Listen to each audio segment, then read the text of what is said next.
Tim Petrowich and for Dateline Marion and WGGH Radio, and we're here for our weekly visit with Marion head football coach Jason Dunning. And we're going to talk about an important game Friday night for a lot of reasons, even some reasons that aren't related to football. But let's go back. I don't think we want to pass on reviewing this last week's game. No. Big 56-24 win over Althoff. And we talked right before we started the interview that you don't think anyone, including yourself, really saw that coming. I did not. I thought, which as we thought, I felt confident that we had the athletes that we could match up with them. I felt confident scheme-wise and technique and in coaching that we could win that ball game. I just never envisioned winning it the way that we did and going on 7 straight drives of scoring points, as you brought up afterwards, after the game. And we even as a staff kind of got together on Sunday as we're breaking down film and we're like, okay, they're big up front. We're going to have to weather the storm. They're going to come out. They're going to take some shots. We've got to figure out what they're winning. And, we kind of even prepped with the kids that, hey, this could easily be a situation that we have to, be close enough at a half that worst case scenario, we can be within range and then win this game late. And, it was just how high school football games kind of go, that we won the toss. We elected to defer, which I like doing. Althoff took the ball and kind of marched down, and then we started kind of figuring stuff out within the drive. And I thought it was a big win for the defense because in a game like that, as explosive as Althoff is, to hold them to a field goal on the first drive, I thought was a big accomplishment. And then our offense goes out and we kind of stall a little bit and we give them the ball back and they go down and score. And you're thinking, man, now, okay, we're down 10-0. But, even down 10-0 was not worried. I'm like, okay, we've had the ball once. We're down 10-0. Okay. This is kind of the mindset that we kind of projected. And then the Wildcats just went off. We played well. We played great in all 3 facets of the game and kind of took it over from then on. And, as I just touched on, we scored on 7 straight drives. The defense played well. The special teams played well. I thought Sam's leg was juiced up. I think one of them he put 8 yards deep in the end zone. I was fired up about that. But even the ones that he came out just a tad short and they were able to return, we worked hard on our return team and we got them in a situation where they thought they could get the far edge, and it's like our guys just took great angles and we just strung it out, and eventually you get that other sideline becomes another defensive player because they don't have any place else to go. And I thought our coverage was well. I thought about the only thing that we didn't succeed at was punt return, which they've got an outstanding punter. He put a lot of hype on the ball, and they were able to cover it. And we tried Andre back there, and then we tried Junie back there, and both guys were just in situations that were a little bit uncomfortable because they kicked the ball so high and they covered it so well. But hats off to the Wildcats. That was a fun game. I want to talk about those kickoffs in a minute, but I want to go back to what we felt like was the turning point, and that was we're down 10-0, and they had done a really good job taking away the passing game. And I think they kind of planned for passing because the Wildcats have been, pass heavy, and the run by Blake Winters to get the first touchdown, where he not only did he break through a huge hole at the line, so you got great blocking at the line. Mm-hmm. He got into the secondary. They had, and he splits 2 defenders right away, and then there's 2 more that are back there and another one catching up. And about the 5-yard line, he's got 3 guys on his back. And he just carries all 3 up into the end zone. And that, to me, turned the momentum of the game because now they have to honor that. Then you come right back on the next possession and get a 55-yard run by Marcus for a touchdown. So now you've got 2 long runs. They have to honor the box now, Right. And that opened up the passing game. I think Althoff, to go along with what you said, I think Althoff thought, okay, we'll double Junie, we'll double Sam, we'll play some coverage schemes, and they thought that their front 4 and their 1 or 2 inside backers, depending on who they had, was enough to take care of the run game. And I think, when you talk about our offense, and I think it's a great combination. Our offensive line is continuing to get better, but when teams want to take a guy out of the box to try to defend the pass, that's fine. However, now you create a situation where now we've got a even number situation, and when we're counting it, of inside the box, and we're able to do some stuff. And I was so excited to hear the stats. The 2 things that stood out. Number 1, Marcus Hazel having 155 yards, right, which was outstanding, and which he hadn't gotten the little penalty because that kind of took away from his yardage. The second thing was the stat line that showed we had 4 different receivers with 70 yards or more and a touchdown. Yeah. And going, okay, that's fine. You want to try to take guys out of the passing game. That's where you do it. And I think you talked about that being the turning point. The other key play, and I'm going to give shouts out to him, is, we score with a minute 30, minute 40, something like that to go in the first half. And then we get the ball back. And Coach Vinoy threw it on first down incomplete, threw it on second down incomplete, then ran it, and now we're in a situation where, oh crap, we're up 20-10.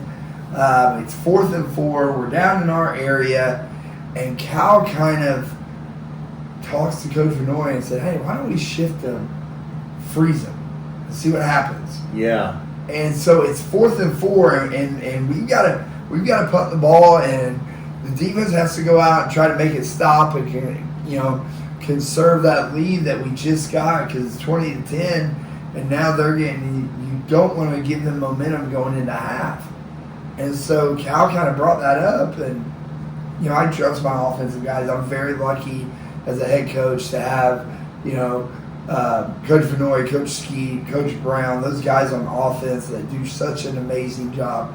I was already on the headset with the defensive guys going, okay, let's plan on what we're going to do, da-da-da. And then all of a sudden I see a flag go up and realize they had just jumped off sides. Man, oh my goodness, okay. And then Coach Vinoy kind of threw a pass, and I was excited. I thought it was Hoffman's catch on our sideline on the little out and up right after they jumped off sides. I thought really gave us some momentum, and then it was giving them the green light. Not that they didn't already have it, but giving them the green light to, hey, go try and score. And we get another score right before half. And right. It was like, my goodness, 2 weeks in a row that works out. But it's exciting to go and do that. But I thought that was kind of the breaking point of the game, because thinking, man, you're getting ready to get the ball back, you're a chance to go and make it a 1-possession game, and then all of a sudden now it's blown wide open, and And then you got the ball back to start the second half. We got the ball back right down and scored again. So now it's 35-10 when it could have been 20-17 or something. Could have been, and one of the things we've done which the helmets are really, really starting to look nice because of the stickers that are going on the helmets, the little paw prints.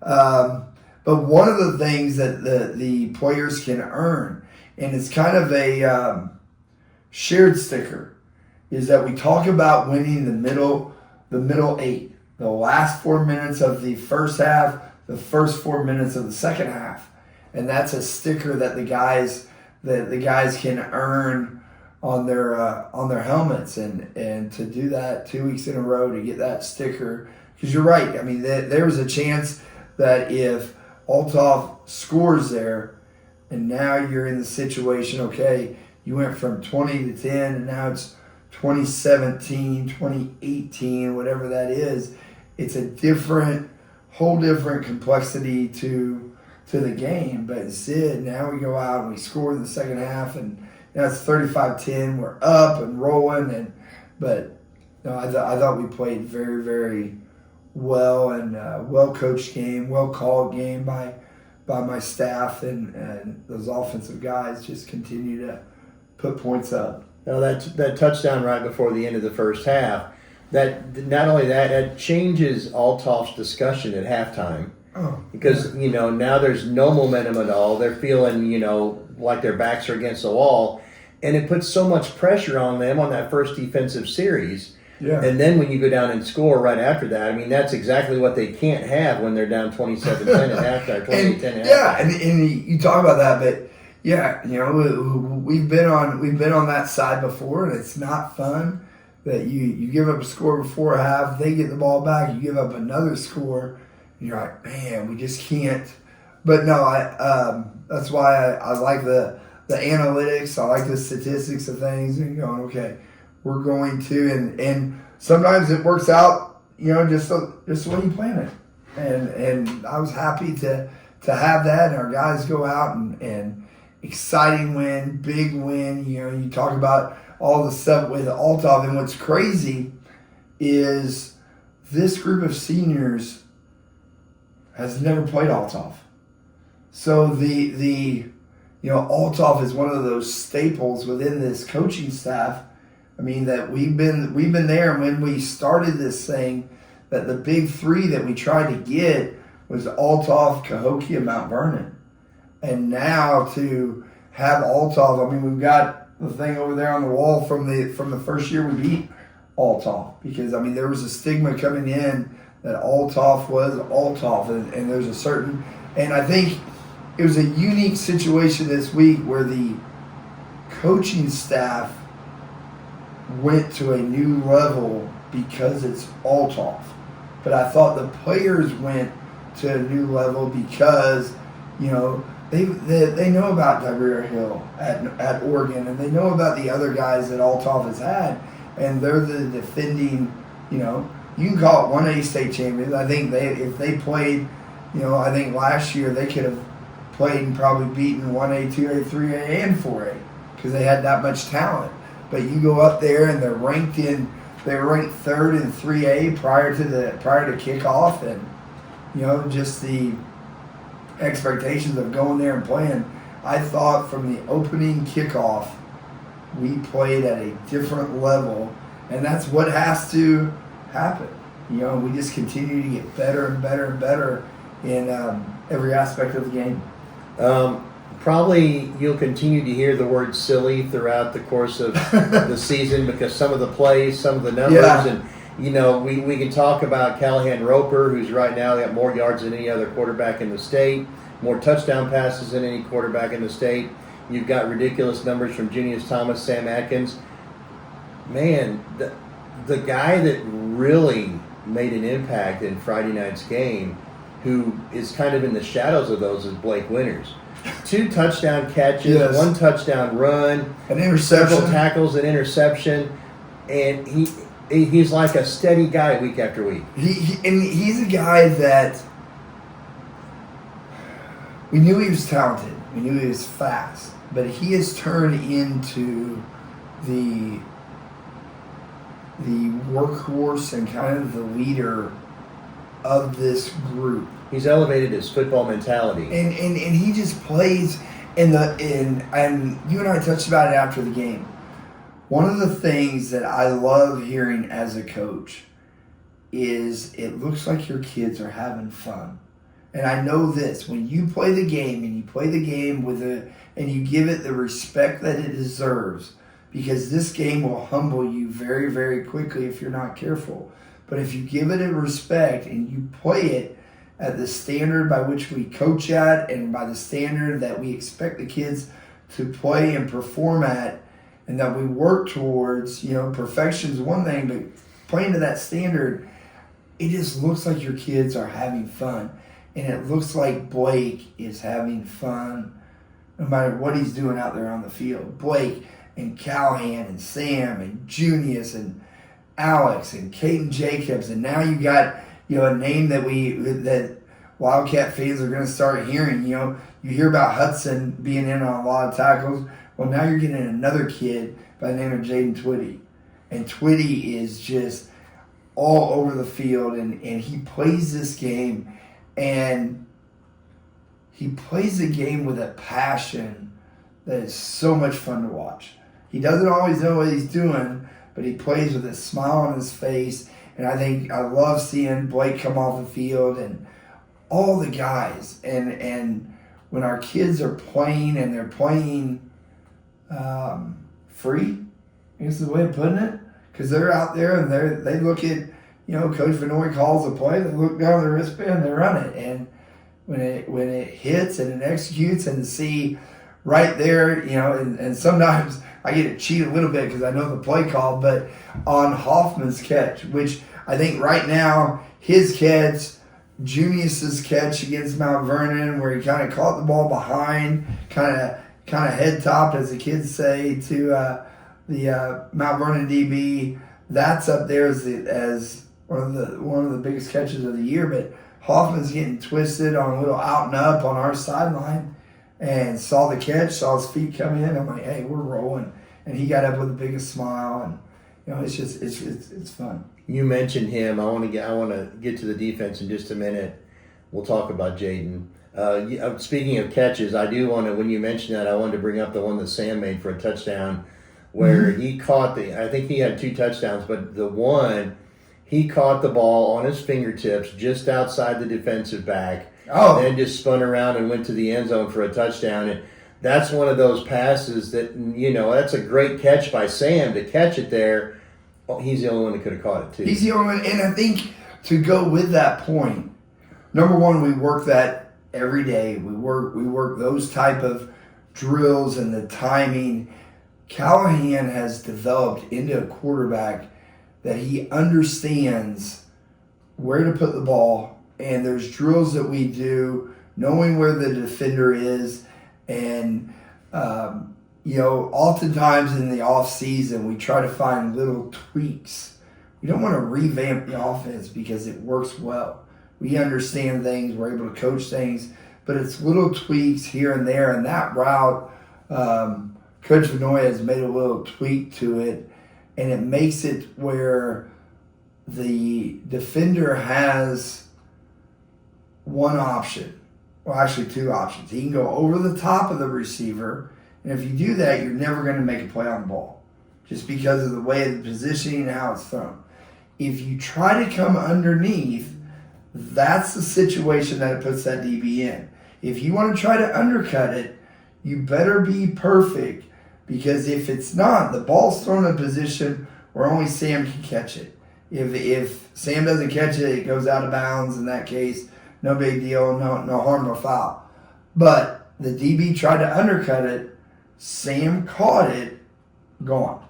And it's like, okay. But I think we've said from way back when we first started talking, Petro, that the Wildcats are very, very explosive. And I just try to find ways defensively to get our guys the ball back and just let them go. Let them do what they do, score points, and continue to, and I love the fact that there was a little bit of adversity early. We're down 10-0, but it's like, okay, defense, just keep playing. These guys will figure stuff out. And then, absolutely, they got stuff rolling. And when you said 7 straight possessions with scores, it's like, my goodness. Just keep playing, keep going. I don't know if you knew this, or if you checked the stats afterwards. Defensively, 4 guys with 10 or more tackles. Say, well, you only got 4 guys working on defense. No, I think that goes back to having so many guys get to the ball, which Absolutely. is what you talked about. I love it.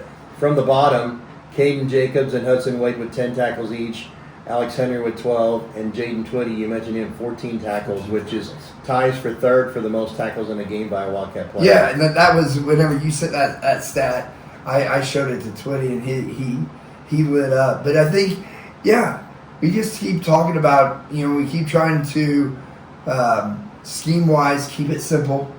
Because I think when kids, especially defensively, play with confidence, they play faster. We try to show them on film, and we've learned from over the years that watching film and preparation and showing it to them slows the game down because they know, hey, this stuff, this, and this are what they like to do. And the kids see it all week, and they play fast, and they play free, and they've got confidence in what they're doing scheme-wise, and it's just having that relentless effort to get to the ball. And I think the secondary has done a nice job of, guys that serve a huge role. And whenever corners, Andre and Max, are doing what they're supposed to be doing and shutting down the deep pass game, it allows other guys just to run. And you may not hear their names a whole lot because they're covering guys so well.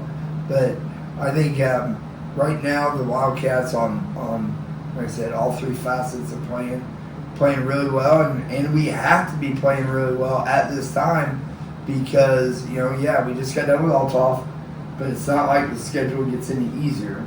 Now we've got Cahokia coming in and Centralia coming in, and two good quarterbacks and two athletic teams, and you better be rolling right now and to put yourself in situations to, one of our yearly goals is to contend for a conference title.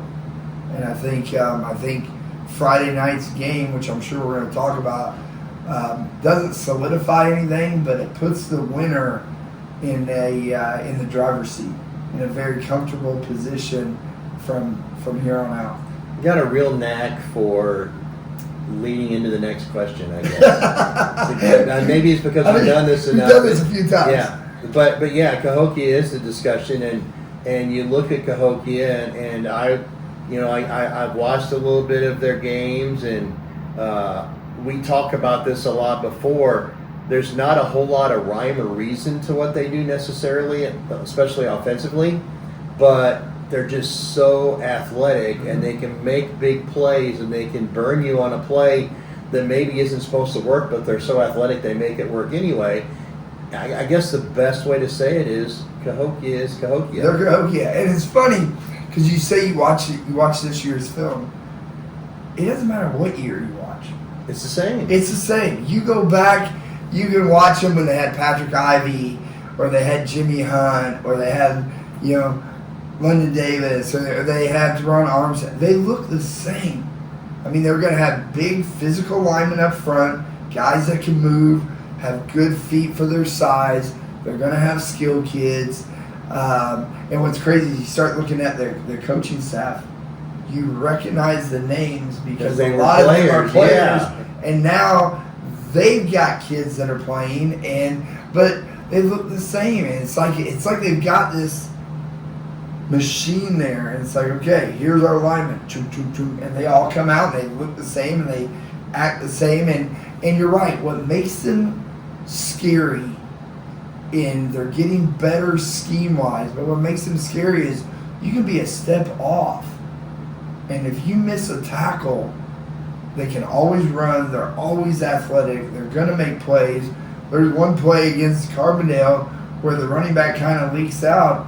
The ball's not supposed to go to the running back. The ball's supposed to go to the tight end that's kind of sitting there.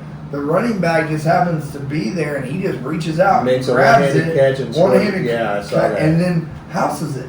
And you're like, that shouldn't work. But I often use the analogy that defending Cahokia is like having a pet rattlesnake.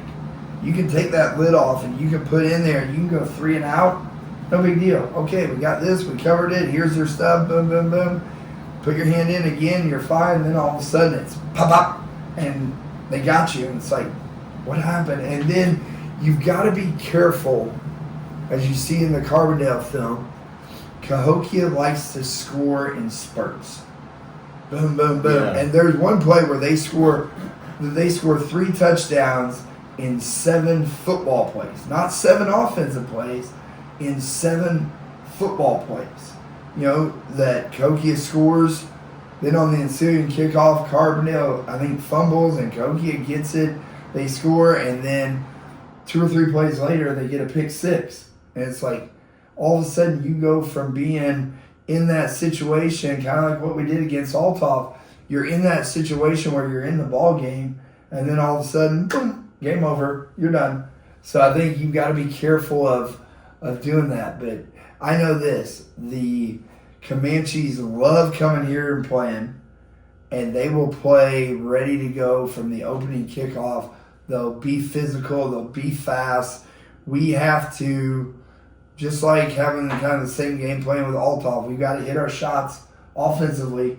You can't have drops and incompletes and can't have turnovers. Defensively, we have to play really fast. We have to tackle well. And as you just kind of touched on, we got to get hats to the ball.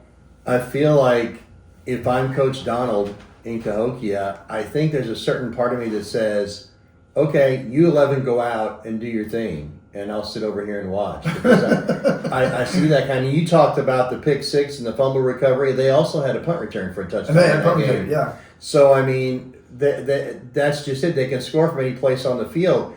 But then that makes me really curious as to 2 years ago when they came here, it was a 14-0 game. Yeah.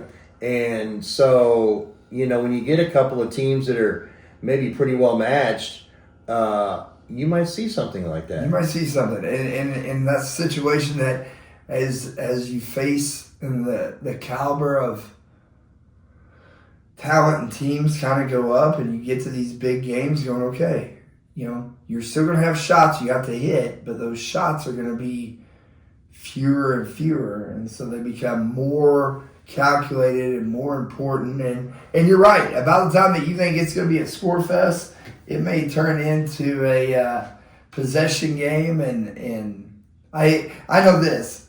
Friday night here is going to be exciting for so many different reasons. You've got two good ball clubs, 3-1 versus 3-1. Both teams are putting up points. Both teams have good defenses. Both teams can score in bursts and can score from anywhere on the field. Both teams are explosive, and it's one that you better get your snacks, get your drinks, and sit down and just sit back and enjoy this game. And I think it's going to be a fun night here at Wildcat Stadium. You're wearing pink. Yep. I'm wearing pink. There's a reason for that. We did coordinate. Yes. But, Friday night is a pink out night, and I want to talk about that. And okay. It's now to a point almost where it's like, it's hard to remember a time when there wasn't a pink out in Marion. It's been going on for several years. I saw Joni Manfredo talking on Channel 3 earlier that it's raising $18,000 to $20,000 a year. And just an awesome event to help raise awareness and help recognize people that have not only have not only lost the battle with cancer or survived that battle and are survivors, but the people who are currently fighting that battle. Yeah, and I think in today's world, it's hard to find someone who has not been affected by this nasty disease, and being able to come out here on a Friday night and give back, playing the game that we love to play and the game we love to coach is just a unique opportunity. And, one of the messages that Coach Martin started years ago when we first kind of did this, we had a couple of SIU players, okay, one of them in particular, Mike McElroy, that SIU did it, and he kind of started there, and then we just kind of carried it over and ran with it. But the number on your back, and this will be the pregame message, the number on your back represents somebody else's number one. Somebody else's main person that has, as you said, either lost the fight for cancer, is still fighting it for cancer. It can be a motivator. And, we talk about when you're banged up and you're going through that and you're tired and you're physically, kind of on that, take a minute, take a breath, and think about the name that's on your back. And what's really neat is the opportunity after the game to take that jersey off and give it to the family or to the person or the loved ones of that. And Sorry, getting a little emotional thinking about it. But, oftentimes they may or may not know that person that's on the back of that. And one of the names a couple of years ago that we stopped and talked about was Mike Charnack.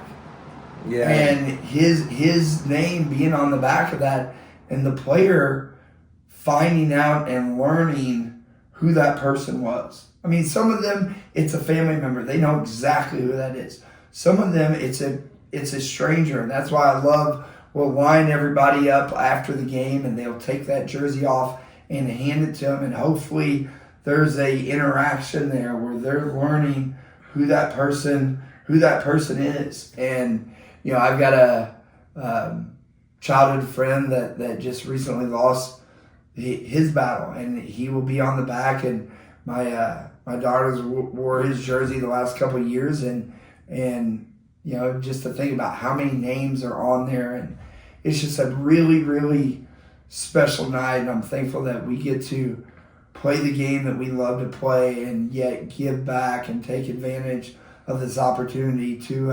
And I think this year we got 6 recipients. Yeah, that six we get people in the district. 6 people within the district that this night gets to help out in a lot of ways financially, but I think there's also a chance for families to see that loved one's name running around and seeing that jersey, and it's special. Yeah, and it took on a new meaning for me this year. I've purchased a few jerseys in the past for, distant relatives, friends of mine, people I knew, but, my dad passed away in March, and he was fine at Christmas time, and less than 3 months later, he succumbed to cancer. So his name's going to be on the back of a jersey. I was blessed. This is a great story. I told Joni back in March, I said, I'm getting a jersey. So just let me know when it's time. I'm getting a jersey. So when it came out, we're looking for people to buy jerseys. I messaged her. I said, I want a jersey. She said, who do you want on the back? Who do you want to wear it? Mm-hmm. And I said, well, it doesn't matter to me necessarily, but what I don't want to take away a player's opportunity to represent their family or someone they know. So, I'm not necessarily partial. She said, well, there's a parents' meeting tonight. I'll check. And I don't think the meeting had started yet until she texted me back and she said, would Callahan Roper be okay? I'm like, that'd be really cool, But Cal's mom, they didn't have anybody, and so Cal's mom volunteered. And I'm sure he doesn't care, but Cal's mom volunteered him to wear that jersey. And so, that's not only is there my dad's going to be on a jersey, but he's going to be out there a lot of the game. Actually, hopefully he's resting in the third and fourth quarter, but yes. I'm not going to count on that Friday night, No, I love that. I love that story. I love the Mike Charnack story. Yeah, Coach Martin talked about Kanye. I think it was Kanye Gunn who got Mike Charnack, and before the game, he went out and did all kinds of research to find out who Mike Charnack was. Yeah. And that's awesome. That's awesome. And and just the chance to see, and I hope it's a situation that we get to get a lot of those kids in. We've had both situations have come up. We've had a situation where it's been a close ball game and we never got that chance, so they only got to see it on the sideline. But then we've had other games when we've tried to get every jersey out there. But I think no matter how often the jersey's playing out there on the field, the memory of seeing that name out there again is just special. So we will have cheerleaders. We've got young players that are dressing. So it's just an opportunity to make it a special night and give back. And it's a wonderful event that I love. Keeps growing. I know that between Joni and Tiffany and Brandy Fox and Christy Gooch, and I'm sure there's people that I'm leaving out, and I apologize, but there's so many people behind the scenes.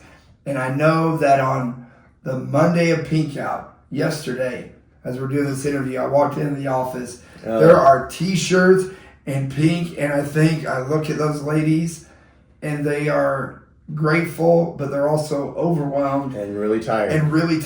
And they're to the point now they're like, okay, we can finally kind of see T-shirts are being picked up. The players will get their jersey hopefully tonight after practice.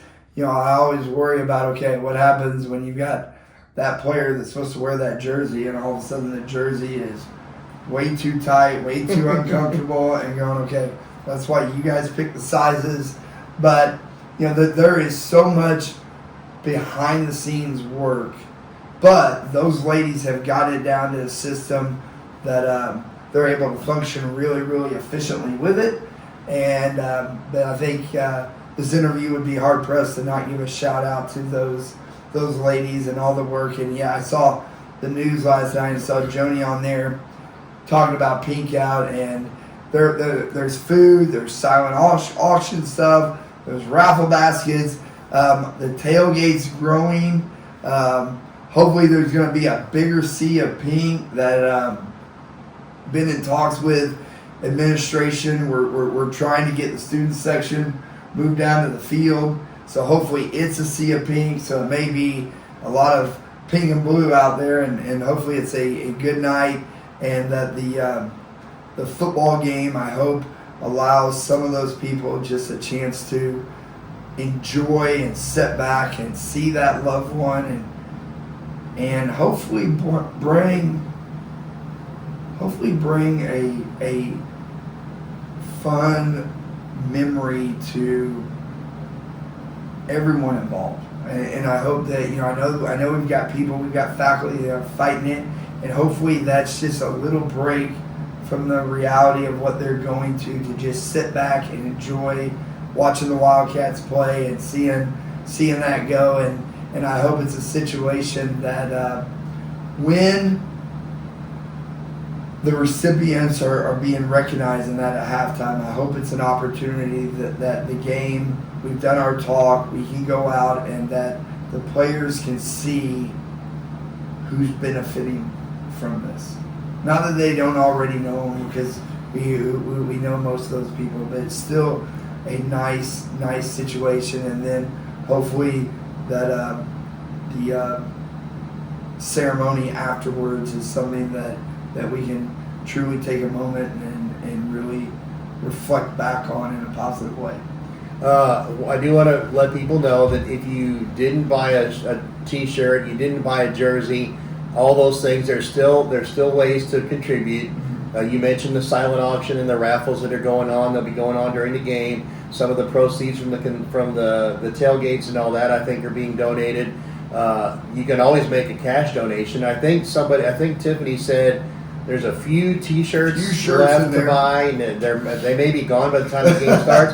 But you can always make a contribution. There's always ways to donate. Or just wear pink, come out and give someone a hug, say thank you, say we're thinking about them. If you just work on that relationship and bond and just enjoy Friday night and the cause that these ladies and everybody's worked so hard to make this a special thing. It's one of the games that is marked on the calendar for a lot of people.